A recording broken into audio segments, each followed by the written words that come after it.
So as you know, this session is primarily on the capsulotomy, and we have got the galaxy of speakers with us. So I'll be introducing the subject.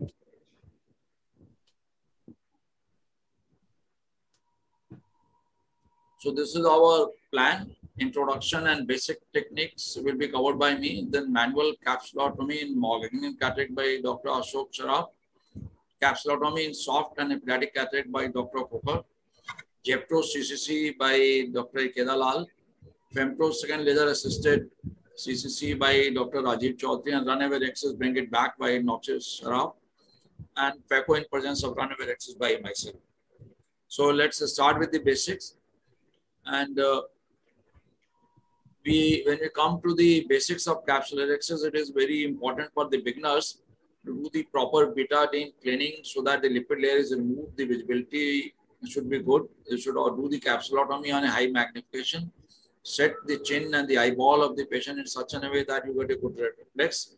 The pupil should be well dilated and chamber should be deep. When you make a cystotome, I usually prefer the 20-degree turn of the needle instead of 45 or 90. 90, the tip is not visible, causes indentation on the capsule, and 45, you do not get a good grip. And trypan glue in the beginning should be used. So now I'll be showing you the basis of the capsular rhexis. If you see that, you give a 1.5 millimeter cut in the central part, and then have the imaginary line how big you want to have a rhexis, and lift the flap up to have a curvilinear extension. Usually we target for the 5 millimeter rhexis, and what we call as a tangential course. If you draw a central line and a line perpendicular to that is a tangential course, and you give the force tangentially. If any time you want to enlarge the rhexis, then the force will be more than 90 degree from the tangent. And whenever you want to bring it in, it will be less than 90 degree. As in this case, we want to bring the rhexis in, which is going out. So we'll be slightly pulling it towards the inside. And once it comes to the desired level, that means where you had a plan, then again you will use the tangential force to keep it over there. And if by any chance it goes in and it's becoming short, then this angle will be, that means we'll be pushing the cut end more towards the periphery. It will be more than 90 degree. So this way you can control and monitor the rhexis, and ultimately from outside in, you complete the rhexis. So this is very important to practice this. Now I'll be showing some rhexis for that. So this is the needle rhexis. These are unedited video. So cut from the slightly left of the center, and then give a 1.5 millimeter cut. Lift upwards, not only pushing downwards, and leave the cortical fibers behind as far as possible. Do not disturb the cortical fibers. Gently keep on rotating, keeping the track how the rhexis is moving. Do not see how you are moving your hand, how you are moving your needle. And usually I keep the viscoelastic filled in a syringe so that if any time chamber is becoming shallow, I can inject the viscoelastic. Then you complete the rhexis from outside in to get a beautiful, perfect rhexis. And in this case, because the red reflex is good, so we are not stained. But if the red reflex is not good, you need to stain. You need to practice the rhexis not only by the needle, but also by the forceps. You should also practice clockwise, anti-clockwise. But many times you may land up into the difficult situation. So try to practice like I'm usually use the needle, so I'm much more comfortable using the needle.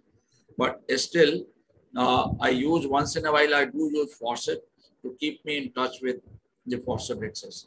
And particularly, it becomes very, very crucial and important when you are handling with the soft cataract, or when you are handling the pediatric cataract. The pediatric cataract, of course, you cannot make a rhexis with the needle. You will have to use the forceps. And this is the reason that you need to practice both ways.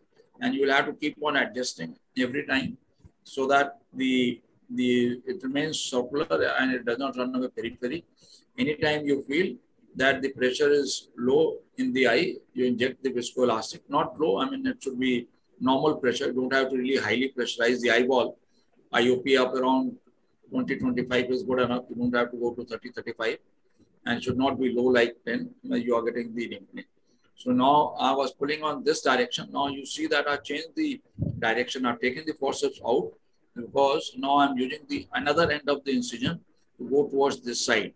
So the direction of my forceps was not accurate for completing the rhexis.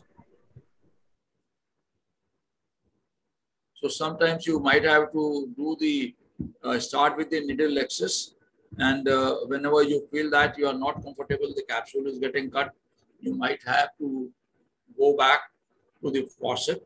So in this case, we use the combination of the two.